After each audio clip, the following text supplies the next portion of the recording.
আমরা কথা না বলি ইনশাআল্লাহ। এরপরে উত্তর যখন হয়ে যাবে তখন আল্লাহ সুবহানাহু ওয়া তাআলা আকাশ থেকে ডাক দিবেন। আল্লাহ সুবহানাহু ওয়া তাআলা আসমান থেকে বলবেন, সাদাকা আবদি, আমার বান্দা সত্য কথা বলেছে।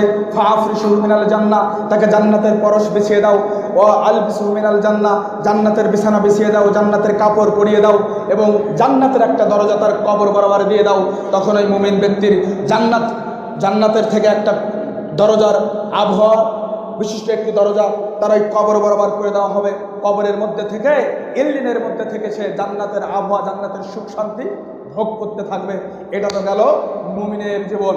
এবার আল্লাহ সুবহানাহু ওয়া তাআলার নবী মুহাম্মদ সাল্লাল্লাহু আলাইহি ওয়াসাল্লাম বলেন, ইন্নাল আবদাল কাফির ইজা কানা ফি ইনকিতাইম মিনাদ দুনিয়া ইউকবাল মিনাল আখিরাহ। একজন কাফের ব্যক্তি, বেঈমান ব্যক্তি, সুদখোর, ঘুষখোর, কাফের, এমন কোন গুনাহকারী ব্যক্তি, এই ব্যক্তির যখন দুনিয়ার জীবন থেকে আসমানে যাওয়ার সময় উপস্থিত হয়ে যায়